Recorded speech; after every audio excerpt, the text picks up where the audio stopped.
दोस्तों नमस्कार, हाजिर है एक बार फिर से आज की बड़ी और ताजा खबरों के साथ। बस आपसे निवेदन है, कृपया वीडियो को लाइक कर दें, चैनल को सब्सक्राइब कर लें और घंटी बटन जरूर दबा दें। ये पहली बड़ी खबर है। लाउड स्पीकर और हनुमान चालीसा विवाद के बीच उद्धव ठाकरे का बड़ा ऐलान। बोले शिवसेना को खत्म करने की कोशिश हुई नाकाम। आपको बता दें कि महाराष्ट्र के मुख्यमंत्री उद्धव ठाकरे ने कहा कि शिवसेना को खत्म करने की कई कोशिशें की गई, लेकिन सभी नाकाम रही। शिवसेना प्रमुख उद्धव ठाकरे ने कहा कि शिवसेना को खत्म करने के कई प्रयास किए गए, लेकिन कोशिश करने वालों का अंत हो गया। आपको बता दें कि बीते दिनों महाराष्ट्र में लाउड स्पीकर और हनुमान चालीसा को लेकर सियासत काफी गर्माते दिखी है। एमएनएस प्रमुख राज ठाकरे और शिवसेना के बीच चल रही जुबानी जंग लगातार जारी है। वहीं अब 14 मई को मुख्यमंत्री उद्धव ठाकरे की होने वाली रैली को लेकर पार्टी ने पोस्टर तैयार कर दिए हैं। माना जा रहा है कि महाराष्ट्र में यह विवाद अभी और बढ़ने वाला है। और ये बड़ी खबर, शाहीन बाग पहुंचा एमसीडी का बुलडोजर, हो रहा जमकर विरोध। आपको बता दें कि शाहीन बाग में अतिक्रमण हटाओ अभियान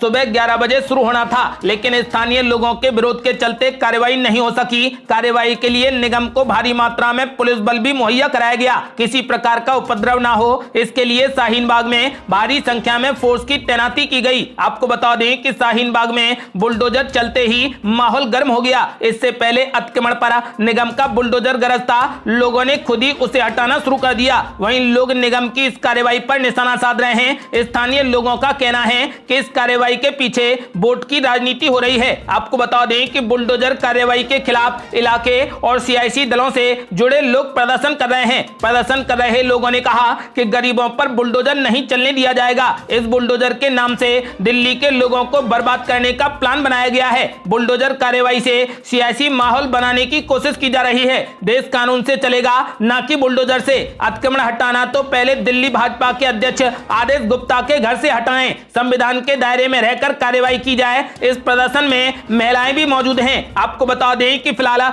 बुलडोजर के खिलाफ तगड़ा प्रदर्शन किया जा रहा है। और बड़ी खबर, टीएमसी सांसद ने कर दिया बड़ा दावा। कहा लोकसभा चुनाव से 6 महीने पहले बंगाल में लगेगा राष्ट्रपति शासन। आपको बता दें कि तृणमूल कांग्रेस के एक वरिष्ठ नेता ने आरोप लगाया है कि केंद्र की सत्तारूढ़ भारतीय जनता पार्टी के पास में 2024 के लोकसभा चुनाव से पहले पश्चिम बंगाल में राष्ट्रपति शासन लगाने की योजना है। इकोनॉमिक्स टाइम्स को दिए गए इंटरव्यू में राज्यसभा सांसद और टीएमसी के राष्ट्रीय प्रवक्ता सुखेंदु शेखर रॉय ने दावा किया है कि इस उद्देश्य को प्राप्त करने के लिए भाजपा ने एक चौतरफा रणनीति तैयार की है। टीएमसी सांसद के मुताबिक बीजेपी उत्तर बंगाल को राज्य के बाकी हिस्सों से अलग करने, अक्सर राज्य की कानून पर चिंता व्यक्त करने, सीबीआई और अन्य एजेंसियों का उपयोग करने और राज्यपाल को केंद्र और भाजपा पार्टी के एजेंट के रूप में उपयोग करने की योजना के साथ काम कर रही है। रॉय ने कहा कि केंद्रीय गृह मंत्री ने अपनी हालिया यात्रा के दौरान अपनी रैली के लिए उत्तर बंगाल को चुना।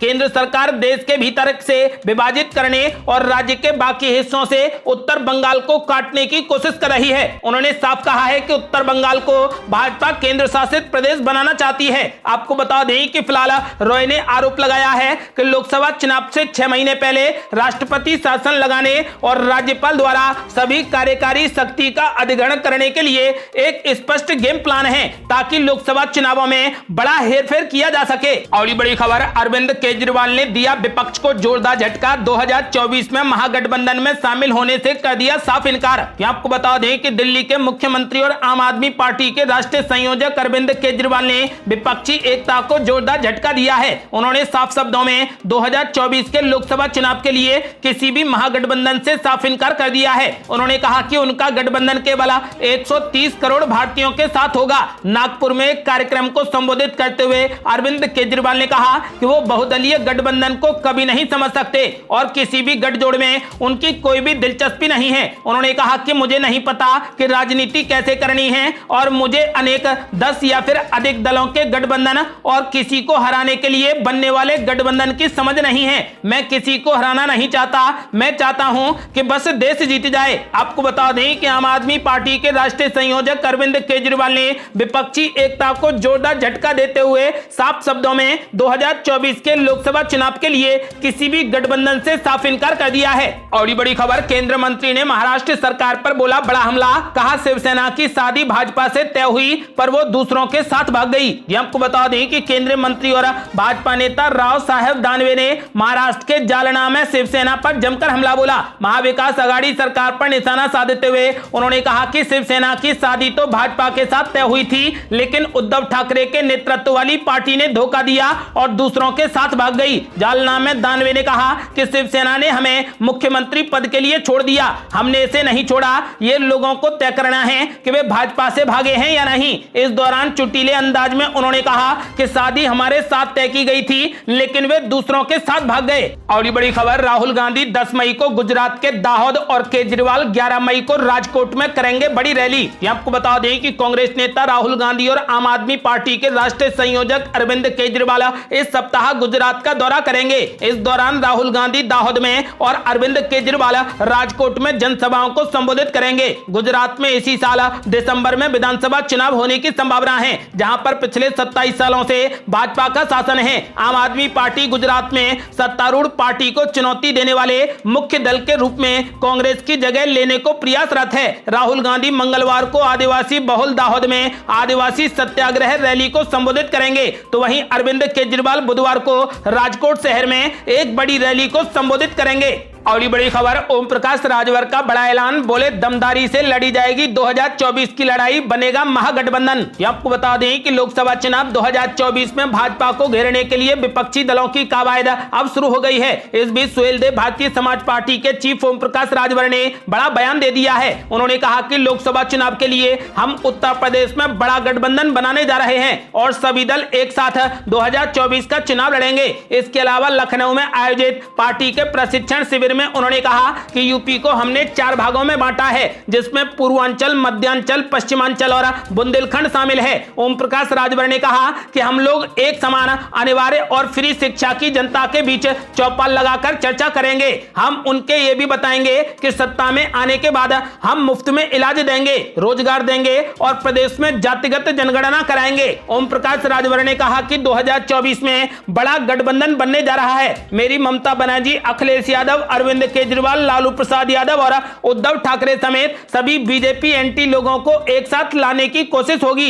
इसके साथ ही उन्होंने कहा कि मैं ममता बनर्जी, शरद पवार, उद्धव ठाकरे और लालू प्रसाद यादव से मिला हूं। हमारा कर्तव्य प्रयास करना और सभी को एक मंच पर लाना है। और ये बड़ी खबर, भीषण चक्रवात में बदल जाएगा असानी चक्रवाती तूफान, बंगाल उड़ीसा से आंध्र प्रदेश तक अलर्ट। आपको बता दें कि असानी नाम के चक्रवाती तूफान का अगले 24 घंटे में ऑटेज होने की आशंका है। चक्रवात अब विशाखापत्तनम से 940 किलोमीटर और उड़ीसा में पुरी से 1000 किलोमीटर दूरी पर है। चक्रवात के 10 मई को पश्चिम बंगाल पहुंच सकता है, जिसे देखते हुए राज्य हाई अलर्ट पर है। बंगाल के तटीय क्षेत्रों में चक्रवात से निपटने के लिए तैयारियां जारी हैं। तटीय जिलों के प्रत्येक अनुमंडल और मुख्यालय में नियंत्रण कक्ष खुल रहे हैं। 5 आपातकालीन प्रतिक्रियाएं दल चक्रवाती तूफान के लिए तैयार हैं। आपको बता दें कि इस बीच चक्रवाती तूफान को देखते हुए मुख्यमंत्री ममता बनर्जी ने अपना जिला दौरा कार्यक्रम भी स्थगित कर दिया है। आईएमडी ने कहा कि उड़ीसा के तटीय जिलों और पश्चिम बंगाल की राजधानी कोलकाता सहित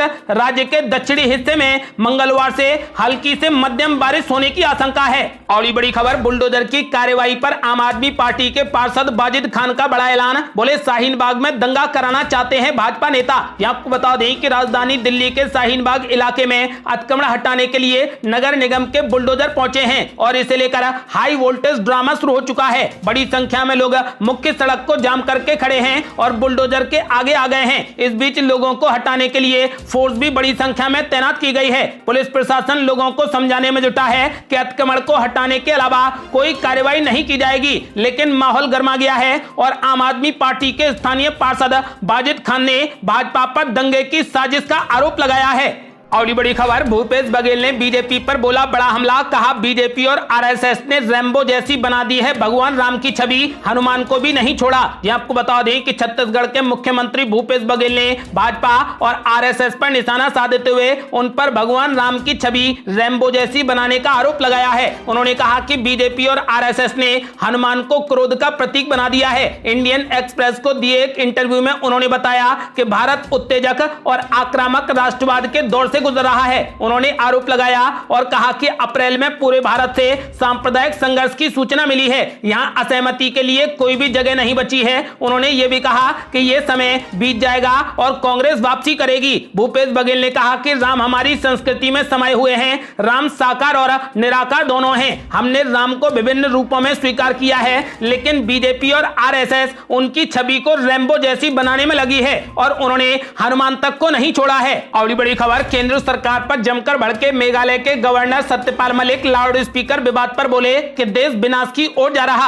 आपको बता दें कि मेघालय के गवर्नर सत्यपाल मलिक अक्सर केंद्र सरकार को घेरते रहते हैं। अब उन्होंने लाउड स्पीकर विवाद को लेकर केंद्र की भाजपा सरकार पर करारा हमला बोला है। उन्होंने कहा कि जिन सवालों का कोई मतलब नहीं, केवल उन पर बहस हो रही है। देश विनाश की ओर जा रहा है। वो मुजफ्फरनगर पहुंचे और उन्होंने एक कार्यक्रम में हिस्सा लिया। मलिक ने कहा कि ऐसा लगता है कि सरकार ने किसानों से जो वादे किए थे वे पूरे नहीं हो पा रहे। डर है कि कहीं किसानों को दोबारा मैदान में ना उतरना पड़े। सरकार ने किसानों से एमएसपी का वादा किया था, लेकिन अब तक कोई भी ठोस कदम नहीं उठाया गया है। उन्होंने कहा कि आज सवाल महंगाई और बेरोजगारी पर होने चाहिए, लेकिन लोगों को यह ध्यान नहीं रहा। पेट्रोल और डीजल का हाल कोई नहीं पूछ रहा, टैक्स के बारे में कोई बात नहीं कर रहा। उन्होंने कहा कि मैं हिंदू और मुसलमान दोनों से अपील करता हूं कि जो लोग चालीसा के नाम पर आपको लड़ा रहे हैं उनकी बातें मत सुनो, लड़ाई छोड़कर इकट्ठा रहो और अपनी रोजी रोजगार के लिए लड़ना सीखो। आपको बता दें कि फिलहाल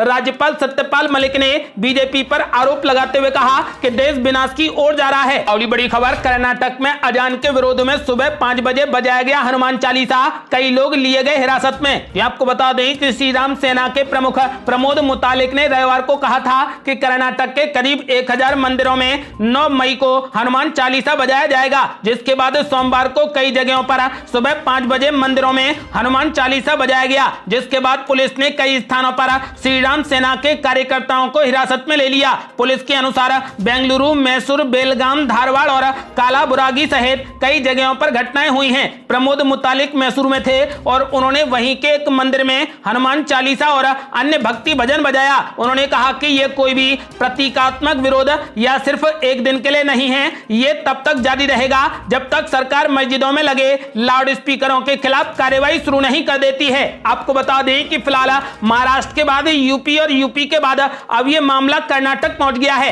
ये थी अब तक की बेहद बड़ी खबरें। यदि आपने अभी तक हमारे चैनल को सब्सक्राइब नहीं किया है तो कृपया चैनल को सब्सक्राइब कर घंटी बटन जरूर दबा दें। जल्दी मिलते हैं बड़ी अपडेट के साथ, तब तक के लिए जय हिंद, जय भारत।